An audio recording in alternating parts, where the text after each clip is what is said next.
Programme میں خوش آمدید ناظرین۔ پاکستان سے اچھی خبر آنی کم ہوتی جا رہی ہے بدقسمتی سے۔ آج بھی کراچی کے اندر دہشت گردی کا واقعہ ہوا، نیول بس کے اوپر اٹیک ہوا۔ یہ پے اٹیک ہیں جو اب فوکس کر رہے ہیں نیوی کے اوپر۔ اس سے پہلے پاکستان کے نہ صرف عام شہریوں بلکہ پاکستان کے اندر اہم ترین انسٹالیشنز کے علاوہ اہم ترین مارکیٹس اور سیاستدانوں کو نشانہ بنایا گیا۔ اس کے علاوہ بھی آپ خبریں دیکھیں تو کوئی اچھی خبر نظر نہیں آتی، لیکن پھر ہم سیاسی منظرنامہ دیکھیں تو ایک طرف دہشت گرد جو ہیں وہ اپنے بم پھاڑ رہے ہیں اور دوسری طرف سیاستدان جو ہیں نئی الائنسز بنا رہے ہیں۔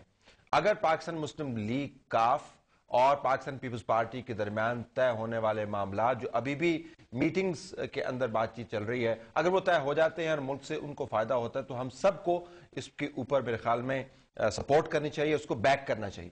اگر یہ نہیں ہے، سوال یہ ہے کہ سارا کچھ کیوں ہو رہا ہے، الائنسز کیوں بن رہی ہے، ملک کو فائدہ کیا ہے؟ ہمارے پاس پی ایم ایل این کی طرف سے ممبر قومی اسمبلی چودھری عابد شیر علی صاحب موجود ہیں، ان کے برابر میں پیپلز پارٹی کی طرف سے ممبر قومی اسمبلی آسمہ ارباب عالمگیر صاحبہ اور پی ایم ایل کیو کی طرف سے سینٹرل انفارمیشن سیکرٹری کامل علی آغا صاحب موجود ہیں، لاہور سے ہمیں جوائن کریں۔ میں تینوں مہمانوں کا مشکور ہوں۔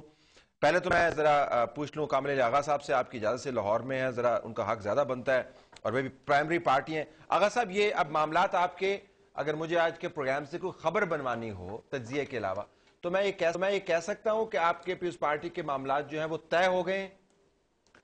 دیکھیں طلعت، اس میں میرا خیال ہے اگر تھوڑا مجھے ٹائم دیں تو میں آپ کو پورے سیکوینس کے ساتھ بات بتا دیتا ہوں۔ جی۔ اصل بات تو یہ ہے کہ آپ کے علم میں ہوگا کہ 1 سال سے زیادہ ہو گیا کہ حکومت چاہ رہی تھی کہ ہم ان کے ساتھ حکومت میں شامل ہو جائیں، اور یہ تسلسل کے ساتھ ہمیں اس کے اوپر دعوت دی جا رہی تھی، اور اس میں جیسے آپ سن رہے ہیں کہ فلاں سیٹ کی دعوت تھی، فلاں منسٹری کی دعوت تھی، یا جو بھی ایک پیکج کہہ لیں یا جو بھی تھا۔ اور دعوت دینے والا کون تھا؟ دعوت نامہ ارسال کون کرتا تھا، اگر میں یہ پوچھ پاؤں؟ یہ پہلے تو انڈائریکٹلی یہ سارے معاملات چلتے رہے، اور آپ کو کے علم میں مختلف ملاقاتیں بھی ہوتی رہیں، اور جس کا چرچا بھی تھا، اور اب تو ڈائریکٹلی یہ ساری بات چیت جو ہے وہ صدر زرداری صاحب اور چودھری شجاعت حسین صاحب کے درمیان میں ہے۔ اور یہ آپ نے دیکھا کہ باقاعدہ ایک ہماری ملاقات بھی ہوئی آج سے 1.5 ماہ قبل، جس میں میں بھی شریک تھا، تو اس وقت بھی زرداری صاحب نے بڑے زوردار طریقے سے یہ دعوت جو ہے وہ اپنی دہرائی، اور انہوں نے کہا کہ آپ اقتدار میں آئیں اور آپ کے پاس بڑی اچھی ٹیم ہے اور آپ ڈیلیور کر سکتے ہیں، اور یقیناً حکومت کو بھی فائدہ ہوگا اور عوام کو بھی فائدہ ہوگا۔ لیکن ہم نے اس کے نتیجے میں اور اس کے بدلے میں ہم نے ایک فارمولہ حکومت کو، میں شارٹ کر رہا ہوں کیونکہ یہ باتیں کافی دفعہ سامنے آ چکی ہیں، اور وہ فارمولہ یہ تھا کہ ہم نے انہیں کہا کہ دیکھیں، ہمارے اکیلے اقتدار میں آ جانے سے، حکومت میں آ جانے سے ہم ڈیلیور نہ کر سکیں، اور آپ کا بھی کوئی بلا نہ ہو اور عوام کا بھی کوئی بلا نہ ہو، اس میں فائدہ کوئی نہیں، کیونکہ معاملات بڑے بڑے میں سمجھتا ہوں گمبھیر ہو چکے ہیں۔ یعنی اکانومی جو ہے وہ تو بالکل آپ دیکھ رہے ہیں کہ بالکل برباد ہونے کے قریب ہے۔ ابھی کہاں پہ معاملہ جاتا ہے؟ میں چھوٹے دو فکروں میں آپ کو بیان، اور اس کے بعد آپ دیکھ لیں کہ جو بجلی کا بحران ہے وہ تو سارے ملک کو اور پوری صنعت کو اور زراعت کو یہ بالکل لے ڈوبا ہے۔ یہ سچویشن ہے، اور لوگ بے روزگار ہو رہے ہیں، اور جس کی وجہ سے مہنگائی بھی بہت زیادہ بڑھ رہی ہے، اور یہ ابھی آپ نے تذکرہ کیا کہ کراچی میں بھی آج بھی جو ہے وہ اٹیکس ہوئے ہیں نیوی کی بسز کے اوپر۔ تو یہ تسلسل اتنا بڑھ چکا ہے کہ ابھی غیر یقینی صورتحال، کوئی انویسٹر آنے کے لیے تیار نہیں ہے، لا اینڈ آرڈر کی سچویشن بڑی خراب ہو چکی ہے۔ تو اس کے اندر ہم نے یہ 4 پوائنٹس جو ہیں ان کو یہ دیے، اور چوتھا پوائنٹ جو تھا وہ روزگار کا اور مہنگائی کا تھا۔ ہم نے کہا اس کے اوپر آپ یہ 4 پوائنٹ ایجنڈا سمجھیں، اور اس ایجنڈے کے اوپر آپ پوری پارٹیز کو بشمول مسلم لیگ نون کو آپ ان کو دعوت دیں، ان کو بٹھائیں، اور بٹھا کر یہ 4 پوائنٹ ایجنڈے کے مطابق 4 پالیسیز جو ہیں مرتب کی جائیں، اور وہ ایسی پالیسیز ہوں کہ جن کا ٹائم فریم بھی ہو، اور جس کے ٹائم فریم کے اندر کوئی ذاتیات کی پالیٹکس نہ کی جائے۔ یہ جو کارساز کا دھماکہ ہوا تھا اس کو بینظیر بھٹو صاحبہ اس وقت